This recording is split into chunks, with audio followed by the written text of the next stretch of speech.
Sa kabila ng malakas na agos ng tubig sa ilog na ito, Balunan nyo, ha? buong tapang itong tinatawid ng ilang residente at estudyante ng Barangay San Gregorio sa bayan ng Lambunaw sa Iloilo. May tulay naman sa tabi ng ilog, pero ang problema, hindi na dito dumaraan ang tubig. At ang masaklap, 10 taon na ang nakakaraan mula nang sinimulan ito. Pero hanggang ngayon, hindi pa rin ito tapos at hindi pa rin nagagamit ng mga residente.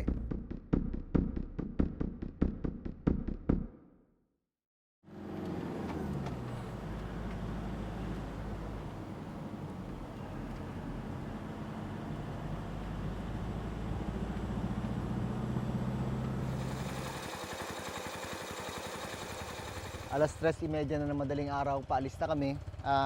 Mahirap kasi yung daan, lubak-lubak, hindi daw kaya ng 4-wheel. Kaya ito yung mga sasakyan namin, mga habal-habal.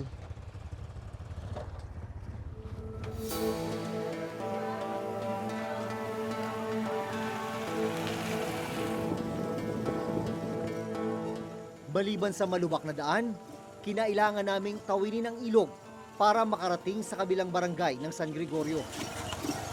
Dali, dalam. Dalam lagi.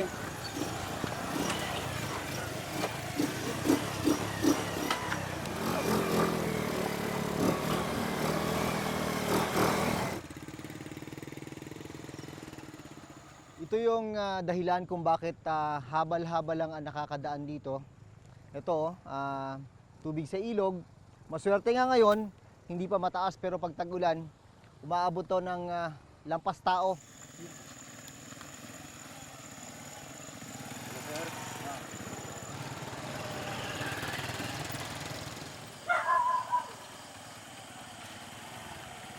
Makalipas ang kalahating oras, narating namin ang bahay ng estudyanteng si Jaril Ligada, 13 taong gulang.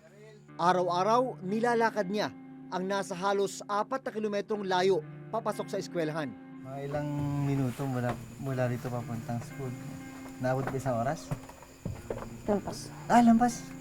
Ang lakad? Opo. Anong oras ka nagsisimula? Hanggang alas 5:30 hanggang alas 6. Si Jaril ang panganay sa 3 magkakapatid. Bata pa lamang, lolo at lola na ang kumupkup sa kanya.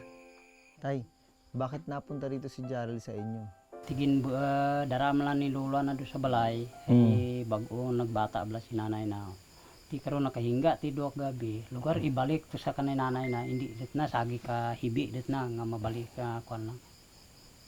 Doon sa balay. Di murang hindi rit na muli. Pagmamalaki ni Lolo Amoman, elementarya pa lang, ay first honor na si Jaril. Nakasabit yung mga medals dyan, lahat ng mga parangal. Bakit mo sinabi talaga yan sa entrada ng bahay mo?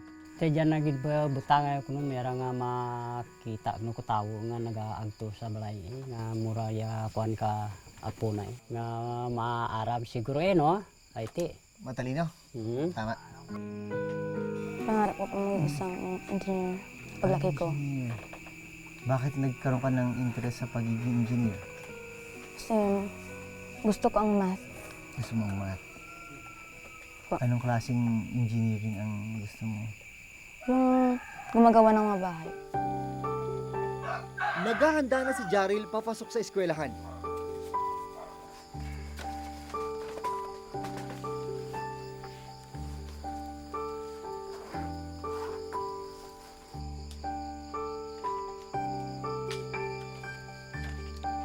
Delikado maglakad dito. Wala kang flashlight. Okay. Minsan pa naglalakad ka, hindi ka ba natitibo na susugat yung paa mo? Minsan naman po susugatan. Pag tag-ulan, mas mahirap, mas mabagal. Mas mahirap po. Para makaabot sa pagsisimula ng klase ng alas 7, naglalaan si Jaril ng 1.5 oras para sa paglalakad. Anong nagbibigay sa'yo ng inspirasyon? Ang aking mga pamilya po. Pamilya ko po, mga magulang at kapatid. Ano bang balak mo sa kanila pag nakatapos ka na? Pag papaaralin ko po sila hanggang makatapos po sila sa pag-aaral.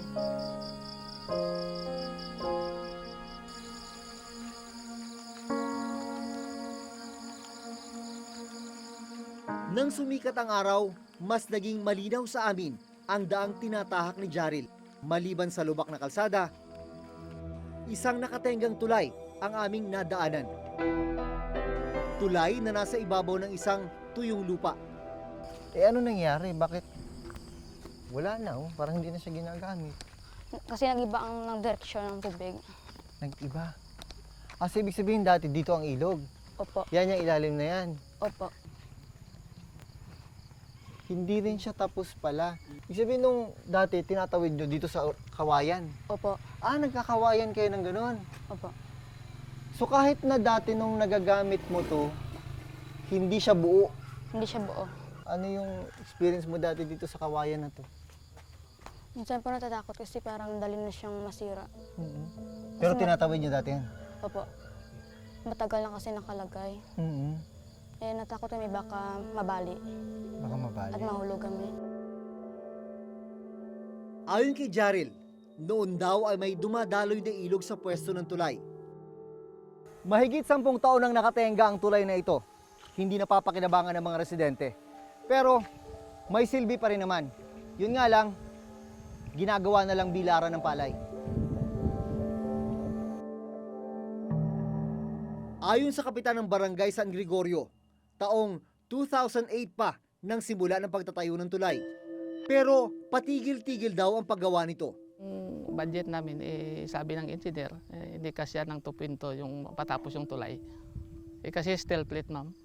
Sana kung natapos, malaking tulong sa amin dito sa San Gregorio. Noong panahon na ginagawa ang tulay na ito, sabi ng mga residente, mabagal daw talaga yung gawa, pautik-utik yung pagdating ng mga materyales, steel plating, steel railing, hindi agad nagamit ng mga residente. Kaya sila na yung gumawa ng paraan, partikular ng barangay, naglagay ng kawayan para matawiran ng mga tao. Ilang metro lang ang layo mula sa hindi natapos na tulay. Makikita ang ilog na itinuro ni Jaril na lumihis ng daluyan. Ito ang kailangan nilang tawirin papasok ng paaralan.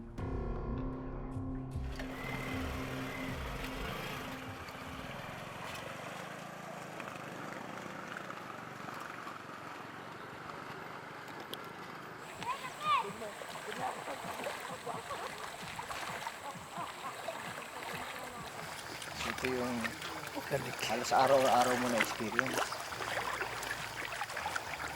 Paano pag lumaki niya dito? Meron po nakakatabi sa amin. Pero dumarating sa punto ba na hindi kayo nakakapasok dahil sobrang laki ng tubig dito sa ilog? Opo. Isang linggo, hindi kami nakapasok kasi mas malalim pa dito. Mga Martes lang po. Last week, tumaas siya. Opo. Ang ikinukwento ni Jaril na pagtaas ng tubig sa ilog nangyari nito lang Pebrero. Sa cellphone video na ibinigay ng ilang residente sa reporter's notebook, makikita ang peligro habang tinatawid ng mga estudyante ang mataas na tubig sa ilog. Katatapos lang daw noon ng malakas na ulan.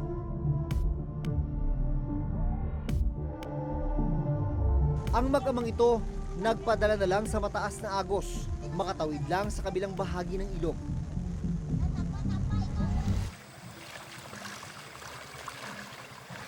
Ikaw bilang isang estudyante na araw-araw dumadaan dito, anong pakiusap mo sa gobyerno? Sana po gawin niyo pa na among tulay. Malaking tulong po ito sa amin. Hindi na kami mahihirapan na tawid. Lalo na pang tag-ulan. Pang tuwing po ang tubig.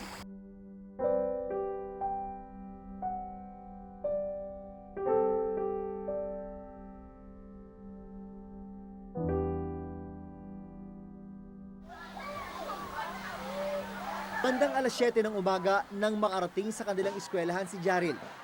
Hindi ba napapagod? Minsan napapagod.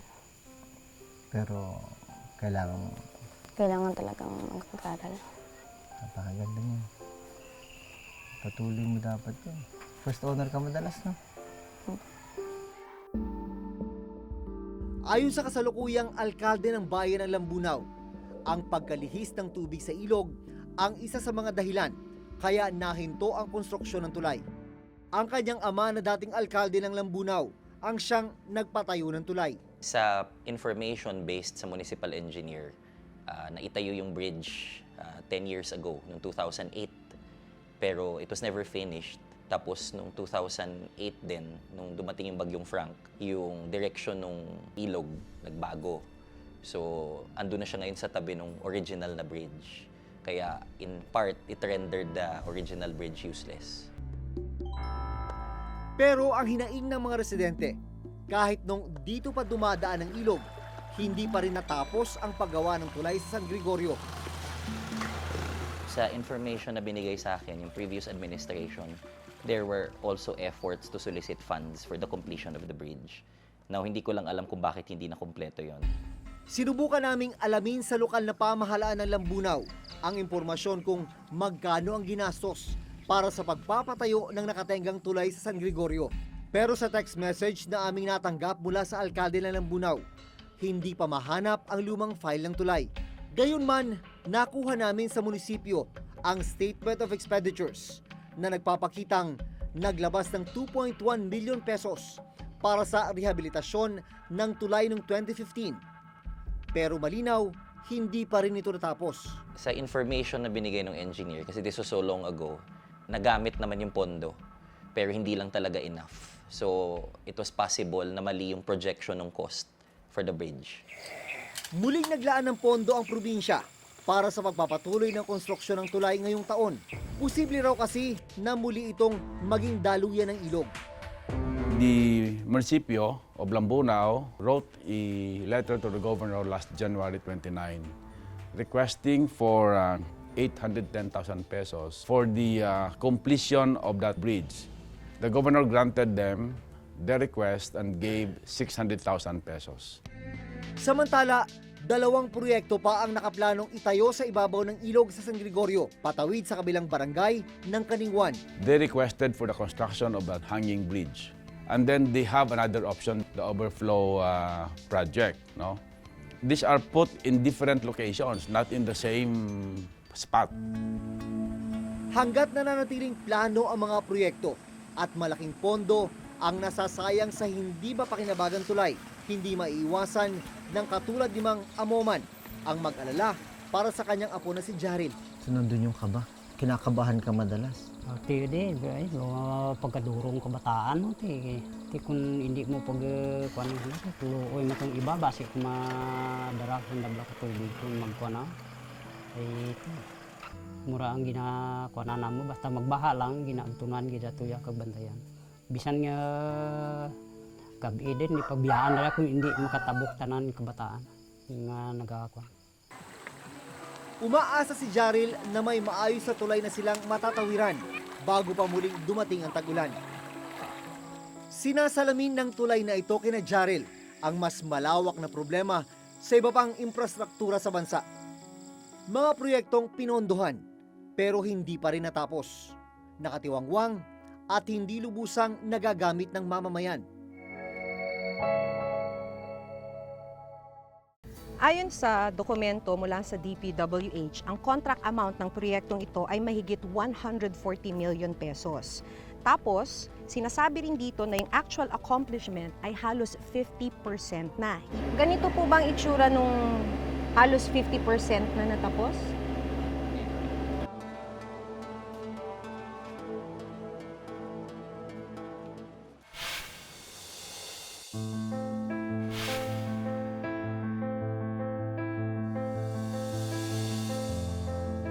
Bukod sa tulay sa San Gregorio, ilan pang malalaking tulay ang natagpuan ng reporter's notebook na nakatiwangwang o di kaya naman inabot na ng ilang taon ng paggawa kaya hindi na pakikinabangan ngayon ng mamamayan.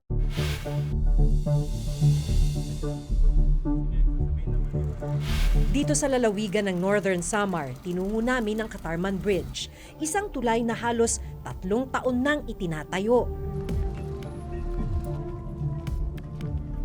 Ito ang Katarman Bridge sa Samar. Kung makikita nyo naman, sobrang makipot para sa isang 2-lane bridge. Kaya ang proyekto ay bridge widening, luluwagan.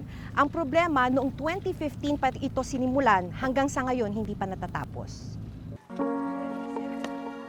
Taon na. Ang ginawa ito putol bangka. Ngayon, pwede naman makadaan, pero pabilisan lang. Bakit kayo tumatakbo? Ma'am, Kasi baka tamaan kayo Oo. nitong mga to. madaganan ka dyan. Madaganan ka. September 16, 2015 ang sinimula ng proyekto. Ang target completion dapat ay noon pang June 22, 2017. Ayon dito sa dokumento mula sa DPWH, ang contract amount ng proyektong ito ay mahigit 140 million pesos. Tapos, sinasabi rin dito na yung actual accomplishment ay halos 50% na. Ibig sabihin, dapat kalahati nitong proyekto tapos na. Tinungo namin ang forma ng proyekto at nang itanong namin kung nasa halos kalahati na o 47% na ang paggawa nila, gaya ng nakasaad sa status report ng DPWH Region 8, Ganito po bang itsura nung halos 50% na natapos? Hindi po. Tuloy-tuloy naman ang trabaho namin kasi ang trabaho namin sa ilalim lang pa, wala pa sa ibabaw. Pag natapos yung ilalim, dahil 5 butas na lang naman ito, sa taas na kami. Sa status report na nakuha namin sa DPWH Region 8, nakasaad na humiling ng karagdagang 120 calendar days ang kontraktor para matapos ang tulay. Ang dahilan nila ay ang obstruction of utilities, partikular ng water pipelines na nakakabit sa tulay. Inilipat pa raw nila ang mga pipeline bago muling simulan ang tulay. Idinulog na rin namin sa DPWH National Office ang daing ng ilang residente ng Katarman tungkol sa napakatagal na paggawa ng tulay.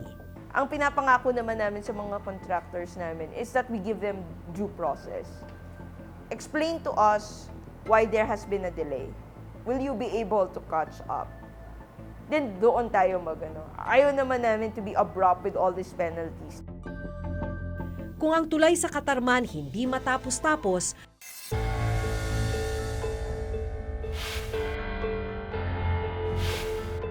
ang Mandulog Bridge naman sa Iligan, hindi na nga tapos, hinayaan pang nakatiwangwang. Una namin itong pinuntahan noong February 2017. Yun yung bahagi ng Mandulog Bridge na nawasak ng umagos yung napakalakas na tubig mula sa kabundukan ng kasagsagan ng Typhoon Sendong. Ito naman, yung kapalit at pinondohan, pero hanggang sa ngayon ay hindi pa rin nadaraanan. Kwento ng magbabarkadang sina Vanessa, John Andre, Kent at Kenneth. Malaking tulong sana ang tulay para makatawid sa kabilang barangay kung saan naroon ang kanilang eskwelahan. Dito lang ang pwedeng daan. Kasi doon, malayo pa. February 18, 2016 nang simula ng paggawa ng Mandulog Bridge. Ang target completion ay March 7, 2017. Pero nagkaroon ng indefinite suspension sa proyekto dahil sa problema ng Road Right-of-Way o RRO. Parang ayaw nila nung amount, so doon na nagkakuan. So mayroon silang lawyer, tapos yung lawyer din ng DPWH, yung sila na nag-uusap doon. Nasa 61.9 million pesos ang inilaang pondo para sa Mandulog Bridge. Nagmula ang pondo sa inilabas na calamity fund para sa bagyong Sendong. Itinayo kasi ito matapos masira ng bagyo ang dating tulay dito. Ang amount nito is 61 million. So nasa 30 million pa ang nagagamit na pondo namin.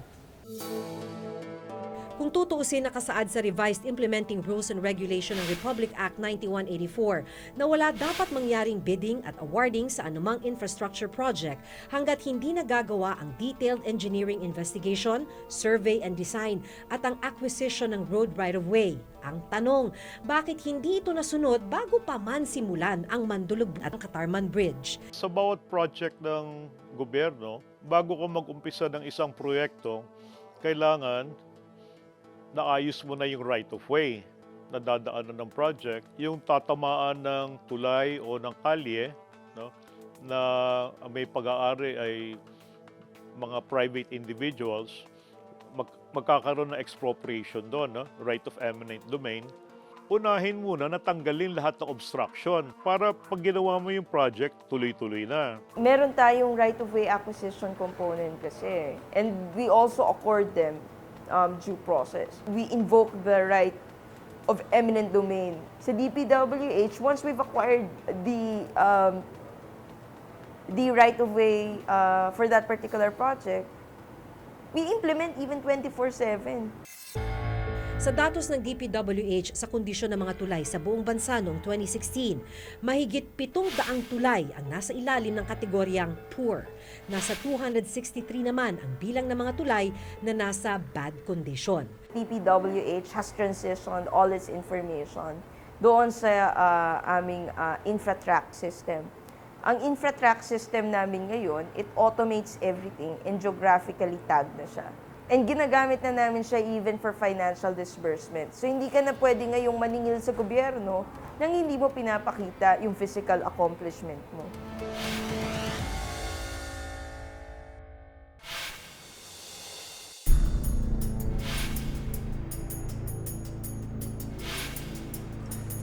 Sa susunod na linggo, abangan ang iba pang proyektong pinondohan ng pera natin, pero hindi naman natin napakikinabangan. Sa tagal ng pagkakatiwangwang nitong project na to, napuno na siya ng damo.